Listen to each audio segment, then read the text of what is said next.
BBOR, Black Box Online Radio, coming to you from West Virginia at heart and from around the globe. And hello, Nedheads. Hello, Black Box Battalion. Today is Wednesday, another Ripper Wednesday. Welcome to the show. How's everybody doing? On Wednesdays, I talk to you guys about Jack the Ripper, perhaps the world's most famous unsolved mystery. And in this episode, I will be responding to Dr. Andrea Nini's article, The Journalist Who Created Jack the Ripper, looking at the true face of Jack the Ripper by Melvin Harris, and continuing with the Trading Post series on the Whitechapel murders. And you guys know the drill. You can hit the like button if you want, subscribe if you haven't, and drop a comment down below if you have something to say about Jack the Ripper. For larger things, you can send them to me at blackboxonlineradio@aol.com. And I am your host, Black Box Ned. And I want to remind you guys that there are other programs here on Black Box Online Radio. Every Tuesday I do an episode about JonBenet Ramsey, every Thursday about the Black Dahlia, and on Fridays one about D.B. Cooper, and of course on Mondays about the Zodiac Killer, Zodiac Monday. So I would like to let you know that today's episode is partially sponsored by Michael Cole, a friend of the show and author of the Zodiac Revisited trilogy.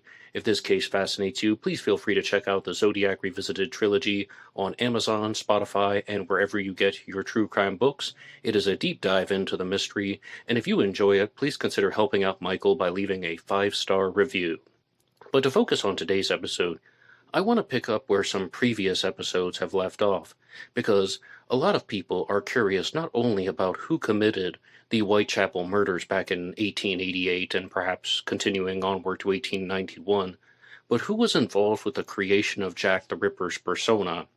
Because Jack the Ripper is a name that was found on the Dear Boss letter that was mailed in 1888, and recently I did an episode on the Moab and Midian letter, which is another one that may have come from the killer, or it may have been hoaxed. There's a very large theory out there that some even call the Ripper Hoax theory, that is that these letters were created by journalists, or maybe even by a journalist in the singular fashion, but I'm going to talk to you about a new hypothesis in this one. But first I would like to look at the article, The Journalist Who Created Jack the Ripper. This is from the Oxford University Press, and it's written by Dr. Andrea Nini. I've mentioned her multiple times on the channel, and she is the forensic linguist who analyzed Jack the Ripper's letters, and she came to the conclusion that the Dear Boss letter, the first one, was most likely written by the same person who wrote the Saucy Jackie postcard, which some people call the second communication, but I need to put allegedly in the context of everything here, because as we're going to see very clearly, not everyone's going to be in agreement. Some people might not even think that the Dear Boss letter was the first letter. Maybe they would think that the September 17th letter was the first letter. But she came to the conclusion that the Dear Boss letter and the Saucy Jackie postcard were written by the same person. She does not believe that the From Hell letter, maybe the most famous one, was written by the same person who wrote the previous communications. So let's look at her article, The Journalist Who Created Jack the Ripper. Many of us know the name Jack the Ripper. Perhaps we associate it with a dark shadow, wearing a top hat and holding a knife in the middle of a foggy street in Victorian London. But not many of us know this image is very far away from any reliable fact that has reached us about the 1888 tragic events that took place in Whitechapel. One of the most fascinating aspects of the Whitechapel murders is indeed how long they survived in the collective imagination, and how distant their recollection is from anything we know to be true. Between 1888 and 1891, there were between 5 and 11 unsolved murders of women in Whitechapel, most of them with distinctive features such as the removal of organs. Traditionally, only 5 of these murders are attributed to Jack the Ripper. However, the reality is that there is no hard evidence that any of these murders were connected. With so little evidence to speculate on, why are we then still interested in this case? And why is there a new book, or film, or documentary every year? The answer is not just because it's a mystery. There are so many other fascinating and equally gruesome mysteries from Victorian London that most people have never heard of. For example, the Thames Torso murders. I believe that the answer lies in Jack the Ripper's letters, which painted a persona of this killer in and created a long-lasting legacy. The name Jack the Ripper appears for the first time in the Dear Boss letter, dated September 25th of 1888, and addressed to the Central News Agency. Written in red ink, this letter is distinctive for its style, tone, and is characterized by a certain arrogance in taunting the police for their failures. The letter was regarded as a hoax until a double murder occurred on September 30th of 1888. The following morning, a postcard, the Saucy Jackie postcard, reached the Central News Agency again. Due to the lack of leads and the timing and content of these letters, the police decided to make these two texts public. Once these texts were published, hundreds of hoaxers pretending to be Jack the Ripper were sent letters to various recipients across the UK, to the police and the press, and simply their neighbors. At a time in which newspapers were running out of new things to say about the Whitechapel murders, these two letters became pure gold for the press. They offered a new set of clues for any interested reader, and most importantly, it was a final possible call to give the murderer a name. However, the receipt of these letters was perhaps not just a stroke of good luck. In all likelihood, the original two letters were in fact created by a journalist. And we should even just say allegedly in there.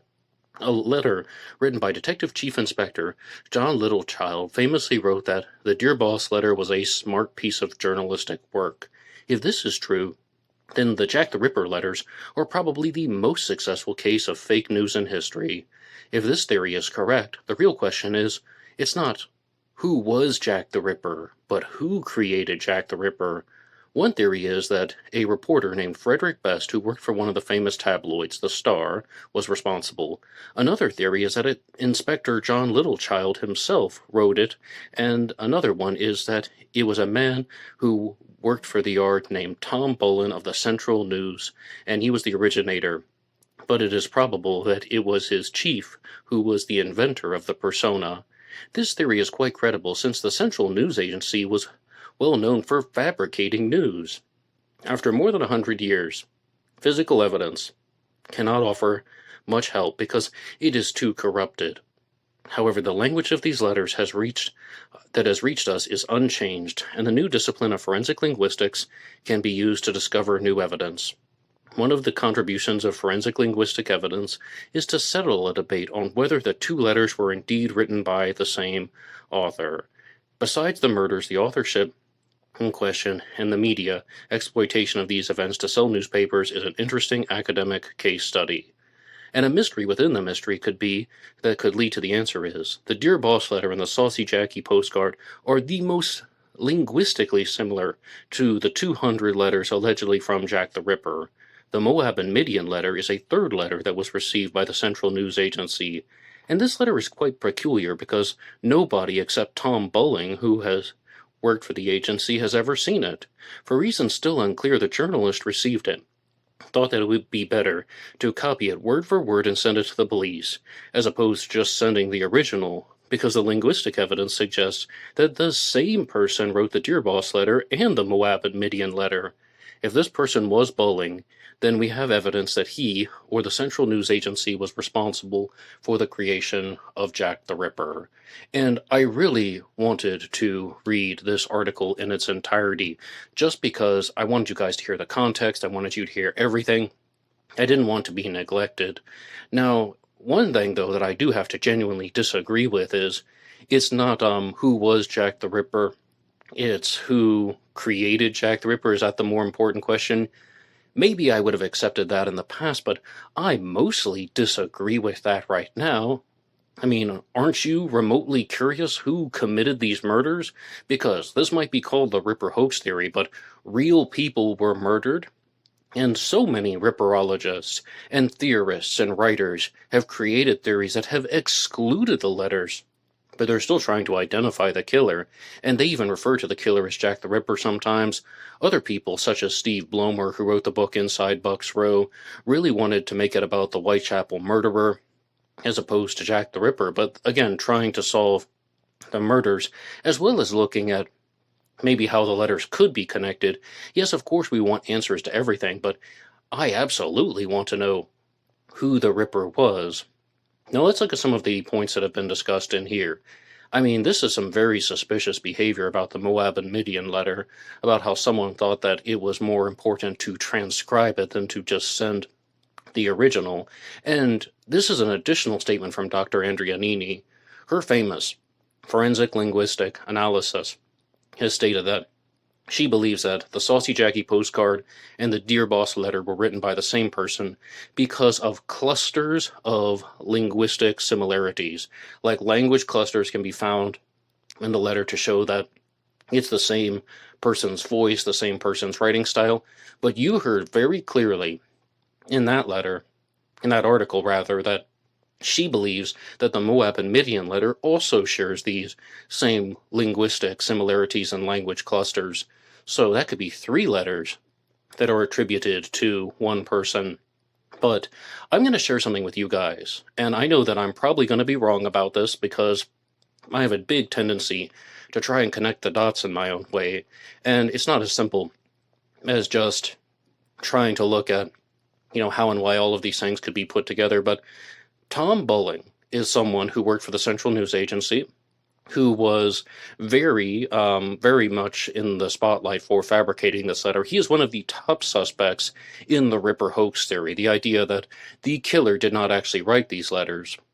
But there's another person who was mentioned in that article named Frederick Best, who worked for the Star, and in 1931, reportedly and allegedly, he gave a confession to someone that he fabricated 2 of the Jack the Ripper communications, the Dear Boss letter and the Saucy Jackie postcard, but not the From Hell letter.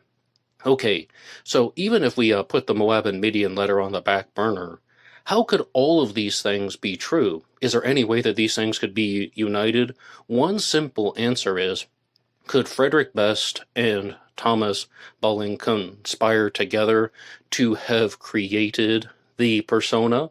Like, say, for example, one person writes the letter, and then someone makes a more formal draft. Like, Frederick Best is responsible for the ideas, even perhaps the text, and then Thomas Bulling would have transcribed it to make it look more appropriate for the newspapers, more appropriate for something that could be sent to the Central News Agency. And the evidence for this is you have the confession, but you also have the similarities in the handwriting. Now, it's my understanding that there's no documentation of this confession from Frederick Best. It might even be something that he said during a carriage ride with somebody, but he admitted to this in 1931. So this is something that I think would be very easy to understand without this third complication of the Moab and Midian letter actually coming from the same person. Maybe it was just a very good imitation, but I do recognize the similarities in handwriting. What do you think about that? What do you make of that? Because, I mean, you can let me know your genuine feedback about this. I'm also going to be very honest with you guys. I have a big tendency of using multiple participants in my true crime hypothesizing. Yes, hypothesizing, what a wonderful word. Whereas when I first looked at the Whitechapel murders, I was thinking, all right, I can put together a theory that unifies everything, but it's just multiple killers. How do you explain all the differences in the Whitechapel murders? Multiple killers, and I do mean the Autumn of Terror committed by Jack the Ripper. But I said the same stuff about the Zodiac Killer. I said the same stuff about the Phantom Killer. And I ultimately had to make the bold statement that just because crimes are committed differently does not mean that they were committed by different people. One person can commit crimes in a different way. So, as you see, I'm even having the tendency to do this with the Ripper Hoax theory. But it is a way of unifying the information and putting it together. Frederick Best's ideas, Thomas Bulling did the paperwork for the Ripper Hoax. Why would people conspire to do this? Why would somebody from the Star conspire with somebody from the Central News Agency to create this type of Ripper Hoax? Money, newspapers, sales, all of that. And, even when I was going through the Trading Post video, which I'll be discussing later, which is hosted by Fred and Noodle, they were talking about how when the letters came about, circulation of newspapers, the newspapers were selling 1 million copies, millions of copies were sold during the Autumn of Terror because of this type of Ripper mania. And we always have to go back to Richard Jones from Jack the Ripper Tour, who made the bold statement that When the letter was mailed, the Dear Boss letter was mailed, it wasn't sent to a newspaper like the Star, it was sent to the Central News Agency. If it had been sent to a newspaper, it would have received local coverage, but if it were sent to a news agency, it went out on the wire and received national coverage and then international coverage. So, absolutely, somebody who works for a newspaper is going to conspire with someone who worked at the Central News Agency. Why? Money, newspapers, sales, all of that, and it turned out to be very beneficial for everyone. And in the Frederick Best confession, that is ultimately the primary motive that Frederick Best said that he did that for the benefit of the newspaper business. And let me know what you think about that in the comments section down below. Now, I want to move on to the next segment here on Ripper Wednesday, where I will be talking about the book The True Face of Jack the Ripper by Melvin Harris, specifically some of the early sections, because I'm not going to be dishonest with you guys. This is not a book that I'm eager to sink my teeth into, for the following reason. On the cover of this book, it features a Jack the Ripper suspect named Robert Donston Stevenson, who has mostly been eliminated, and I have to give a shout-out to longtime BBOR follower Batman66, who was just asking me more about Robert Donston Stevenson. Anybody can get in touch with the show on Facebook, Black Box Online Radio, and my thoughts on Robert Donston Stevenson are very simple. There is a trilogy of books that has been written about him by Melvin Harris, and when he was putting out his writings, it caught wind, and people began tracking down more information about him, and people began following the story, and one ripperologist named Mike Covell from Hull in England and the UK decided that he wanted to see if he could verify this. He actually thought that Robert Donston Stevenson was Jack the Ripper, so he began looking into him, and ultimately he found out that Robert Donston Stevenson was institutionalized during the majority of the Autumn of Terror. He obtained his medical records from the archives and was just like, okay, this guy was in a medical hospital during the majority of Jack the Ripper's activities. It's not him. And that then prompted Melvin Harris to write his book, Jack the Ripper, The Bloody Truth, where he provided the explanation that, okay, well, maybe somebody was letting him out of the hospital on nights of Ripper activity. Again, this is what we call floundering. And I think that this is just a very clear example of somebody who has attached themselves to a particular theory, and they don't want to back down from it. But this still got me curious about a book called The True Face of Jack the Ripper. If they wanted to get your attention with a title, that's the way to do it.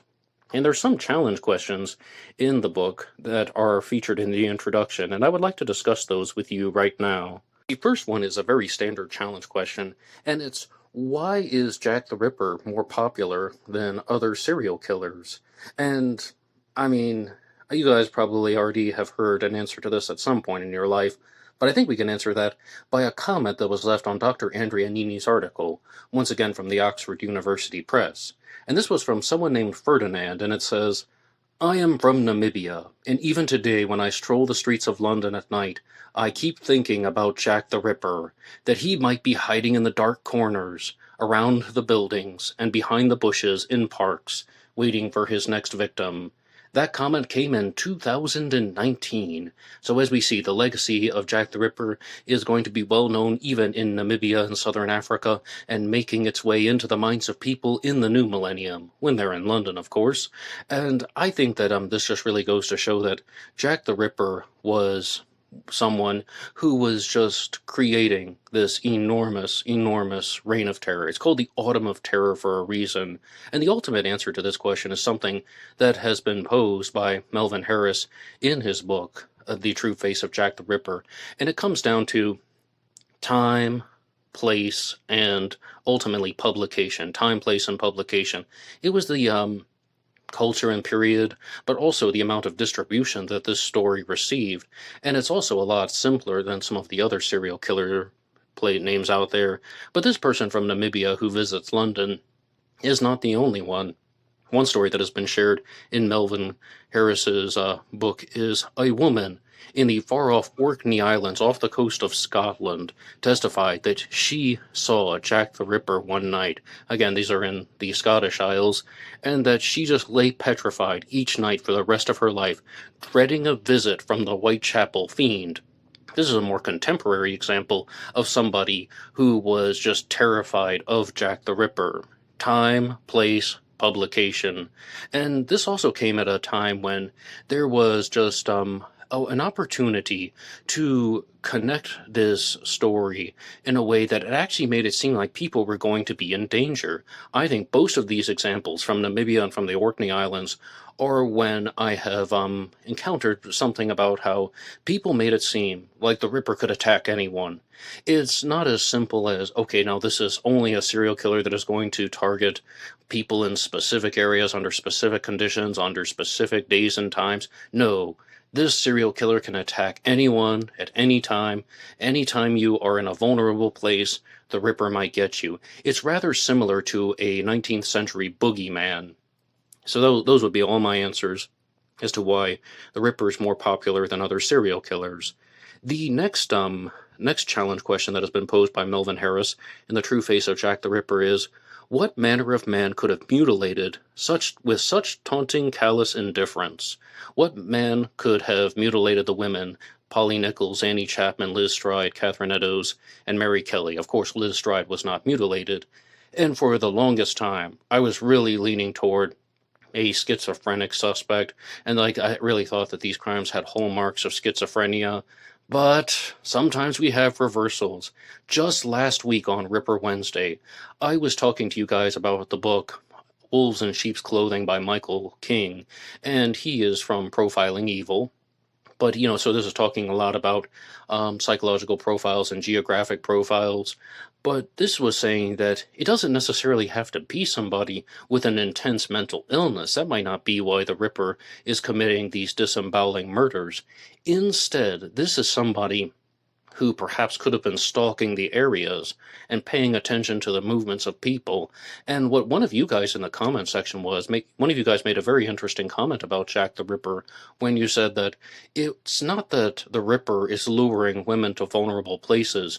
The women are luring Jack the Ripper to places that are making them vulnerable. If these women were indeed street walking, which I think it's fair to say that a lot of them were, then perhaps they were the ones taking Jack the Ripper around the dark alley in the corners, some place where they could be uninterrupted and undisturbed, and that's when Jack the Ripper is attacking them. But that has that is not a rebuttal to Michael King's statements. He just means that this seems like somebody who could have been stalking the areas and paying attention to the movements of people, knowing who goes where are the vulnerable places, period. Oh, is this somebody who's regularly on the streets, or is this just a place that is not going to be crowded, and is this a place that's going to be frequented by women?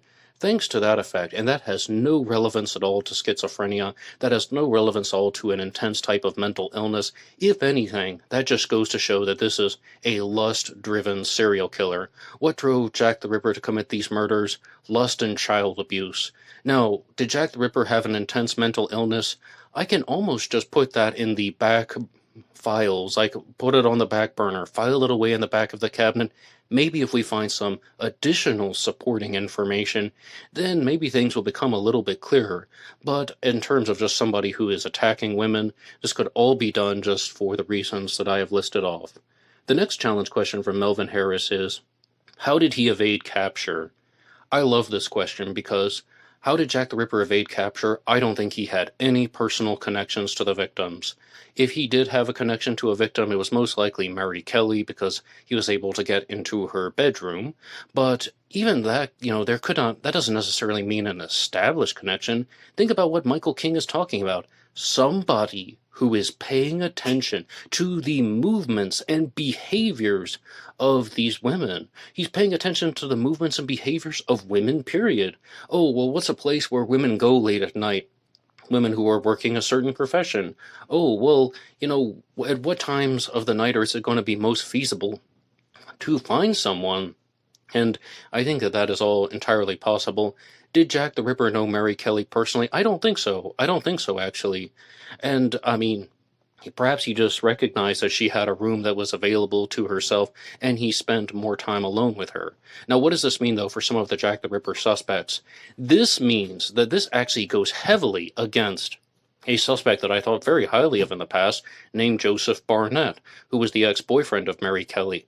And this also goes against another Jack the Ripper suspect that I thought of very highly in the past, named George Hutchinson.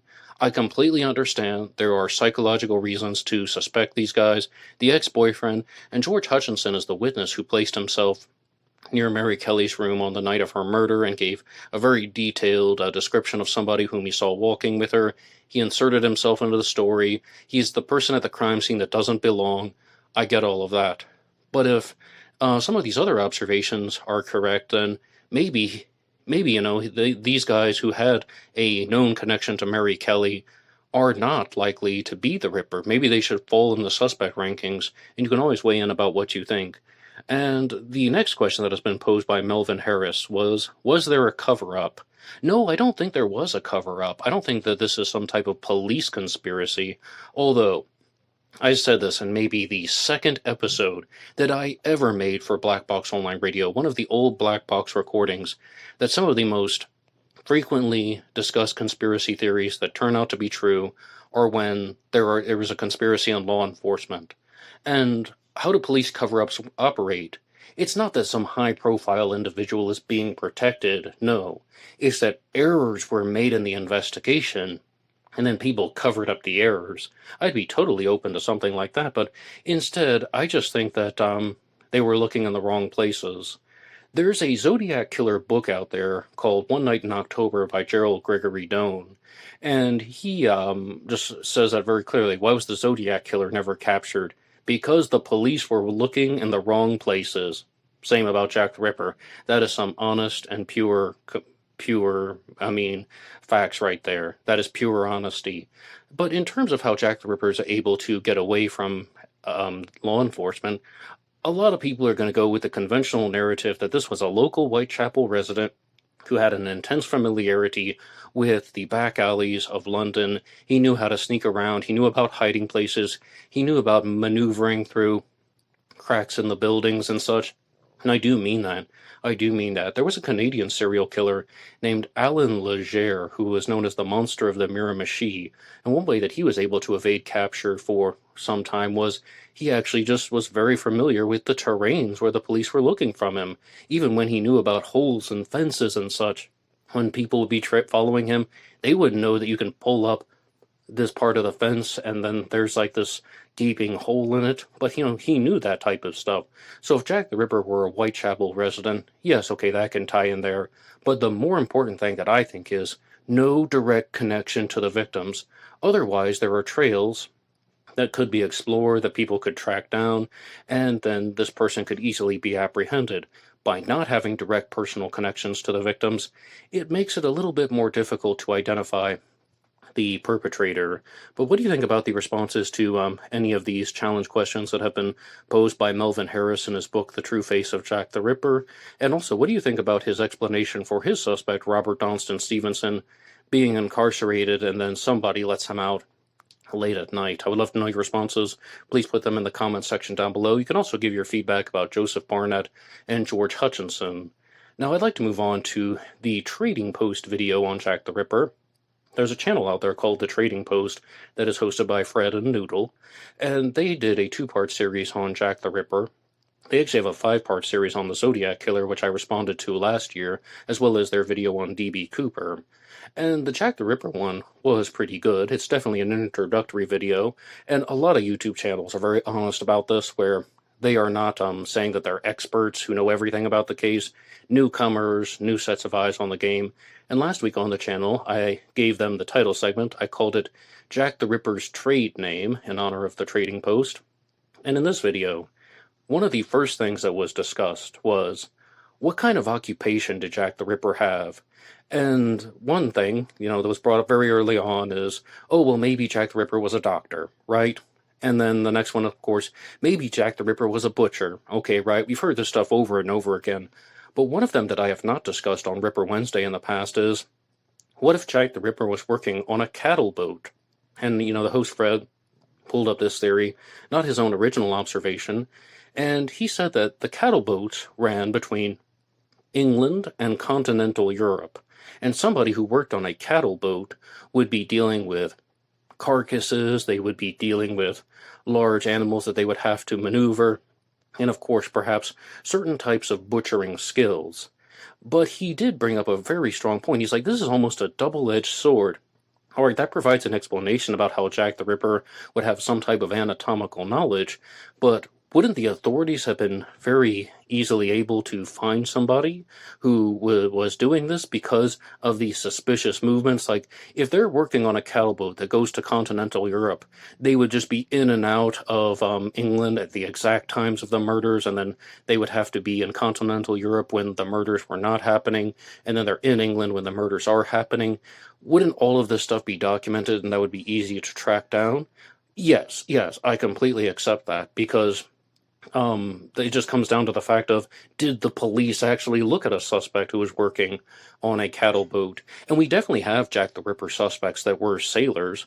Karl Feigenbaum is a very famous one. He was a German sailor who ultimately went to America and was involved in a murder in 1894. And then there was James Thomas Sadler, who reportedly was actually exonerated because he was at sea at the time, and all of this stuff was documented, just as Fred said.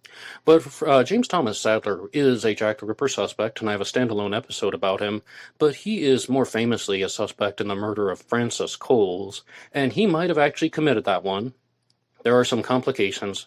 I have a standalone episode on the murder of Francis Coles as well. Feel free to check out some of the other Jack the Ripper content here on Black Box Online Radio. Ripper Wednesday is approaching its 3rd year anniversary, getting deep into the mystery, but unfortunately I don't have better answers for you, other than the fact that I do like this aspect of the cattle boat theory, but I mean, it does provide some very kind of gaping holes that could be addressed very easily, perhaps. But let's bring up something, because I want to go back to Dr. Andrea Nini's article. For example, what do we really make of this thing about how Jack the Ripper has medical knowledge? You will find this so many times, and I think that we're actually reaching a point where we can find common ground, and that is, was Jack the Ripper a doctor? Was Jack the Ripper a butcher? What evidence really is for this? I want to share with you the most honest statement, and that is that Jack the Ripper took organs from the victims. The kidney, the uterus, the heart. I mean, Jack the Ripper took organs from the victims, and it's kind of just leaving it at that. Now, did he actually know what he was doing? I'm not 100% convinced. I could be easily persuaded if I had additional information that would explain how and why Jack the Ripper is able to locate these specific organs, like taking Mary Kelly's heart. Well, if you ask somebody like Win Weston Davies, he would say that that was done intentionally, and if you were to ask somebody like Dr. Thomas Bond, he might say that that was just a fluke. So, I mean, Jack the Ripper took the organs from the victims. He may have been able to do this without medical knowledge. I'm just kind of saying the most pure, common, uniting factor. Okay, that's one thing, but I would love to know your response. What do you think about Jack the Ripper working on a cattle boat, going in and out of England, coming from continental Europe, or maybe being an Englishman, going to Europe and then coming back, and his job would just be to move the cows around Europe. Ah, Jack the Ripper, the mad cow of England. Delightful, right? Yes, Jack the Ripper definitely has a better trade name than the Mad Cow Butcher of England. But to move on to the next point that was discussed, Fred and Noodle were paying attention to certain aspects of Thomas Bond's observations. I just mentioned Dr. Thomas Bond, who performed the autopsy on Mary Kelly, and again, I have a standalone episode about him called Dr. Thomas Bond's Report here on BBOR, and he was pointing out that, now, isn't it strange that Dr. Thomas Bond seems to think that Jack the Ripper had no medical knowledge, whereas other people seem to think that Jack the Ripper had medical knowledge? How exactly could you reconcile that? And he's just asking that as a challenge question to the audience. And my ultimate response is something that I would defer to Dr. Chad, who has been following these programs, Dr. Chad Galuska, also a supporter on buymeacoffee.com, mind you. And Dr. Chad just simply said, Dr. Thomas Bond did the autopsy on Mary Kelly, whose body was eviscerated. Her thighs were cut down to the bone, her organs were thrown around the room. Not exactly thrown. Her organs are all over the bedroom, more or less. Even, finding things on the nightstand table and just you guys know what happened to Mary Kelly, one of the most brutal crimes that ever occurred, and it's just something that might not have appeared to have been that of a medical doctor immediately. But Dr. Thomas Bond was very clear that this person was not a medical man. He was not even a butcher or a horse slaughterer. He thought that he didn't have medical knowledge, and Dr. Chad might be right about that, in the sense that he was probably looking at a very vicious and disorderly crime scene, so he simply thought that this is just a maniac who is tearing Mary Kelly's body apart. Now, that could be another alternative there. But one other thing that I thought was really interesting was that Fred was saying on the Trading Post that he thought very highly that Jack the Ripper actually wrote the letters, because it seemed like Jack the Ripper was making threats about how he was going to clip the woman's ears, and then it seems like he tried to do that, like with the murder of Catherine Eddowes, but he was unsuccessful. Lots of people point that out. Jack the Ripper made that threat in his previous communication, the Dear Boss letter. But I'm not convinced of that. I also think that these could also be things like doctors misrepresenting, or not doctors, reporters misrepresenting what doctors are saying, reporters misrepresenting the crime scene facts, and so on. So, as you can see, I'm very skeptical of these bold claims that people make about how, well, Jack the Ripper had to have been a doctor. Jack the Ripper had no medical knowledge. Jack the Ripper wrote the letters. Jack the Ripper didn't write the letters. And I think skepticism is very good in this case. But I did provide the hypothesis for this episode about what I thought, and that was that, what do you make of that hypothesis, really, that Thomas Bulling did the penmanship for the letters, the ideas came from Frederick Best, those two conspired together to create the Jack the Ripper persona, and to the credit of Fred from the Trading Post, he's like, I know people do that. I know they shouldn't. They do that, but they shouldn't. They should not do these things like hoaxing letters and fabricating letters, because it's obstruction of justice, and it's just adding disorder and nonsense to a true crime mystery. It's just making things worse. Like, real people were murdered, and you would have somebody pretending to be the killer, and let's not kid ourselves. 200 people may have pretended to have been the killer. 1,000 people may have pretended to have been Jack the Ripper. And all of this stuff is really just getting out of hand. And I know why people do that, actually. It's because they want to see what happens. This is almost a sociopathic tendency, and I do mean that, from looking at books like The Sociopath, Next Door by Dr. Martha Stout. This is almost a sociopathic tendency where somebody just wants to put something in motion to see what happens. Oh, people are talking about Jack the Ripper in the media. Well, I have an idea. I'm going to write a letter pretending to be Jack the Ripper just to see how people respond to that. And I say sociopathic because there's no empathy. There's no regard for anyone else's well-being. It's just doing something because they are able to do so, and also the powers of manipulation. That's what sociopathic lying is all about. It's creating a web of lies to manipulate. And that's exactly what a hoax letter is. It is manipulating the public perception of a true crime case. Why do people do this? They have lapses in judgment, and also if they believe that they're not going to get caught, people will do much more criminal behavior. If they absolutely believe that they will not get caught, and they believe that other people, well, actually, they don't really care too much about the consequences and how it will affect someone. It's creating something just to see what happens. Maybe if it blows up in their face, they'll feel bad, but if it doesn't, they'll probably just laugh about it. Sociopathic tendency. But the final thing to say is, at the end of the Jack the Ripper series on the Trading Post, the host Fred said that he wanted to give some credit to other YouTube channels out there. And I mean, I always have this experience where when someone says other YouTube channels, I just sit back and I'm thinking, is he going to say me? Is he going to say my name? Is he going to say the channel's name? And he was just like, I would like to give credit to Black Box Online Radio. And I'm like, wow. Yeah, I kind of wanted him to say that. I didn't actually expect him to say that, but believe it or not, it wasn't so much for my Jack the Ripper episodes, but I've done direct responses, as I've said, to the Trading Post content for the Zodiac Killer and D.B. Cooper. But yes, of course, every Wednesday, there's a new episode about Jack the Ripper. And I know that this episode went in many different directions, but I found that the content here on BBOR is always stronger when multiple subjects get to be discussed within a single episode. Yes, talk to me about the Ripper Hoax theory, but I would love to know what you think about Melvin Harris's challenge questions from the book The True Face of Jack the Ripper, and I would also love to know what you think about any of these comments from the trading post, particularly the possibility of Jack the Ripper working on a cattle boat. That's a new one for this episode.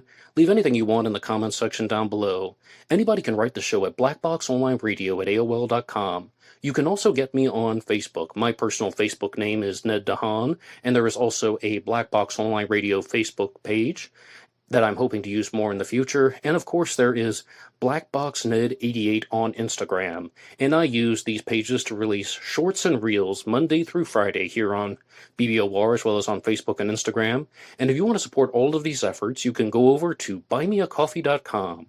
buymeacoffee.com/blackboxned88, and that allows you to make a donation or contribution to help the show, and anybody who makes a donation will get a shout out on Zodiac Monday.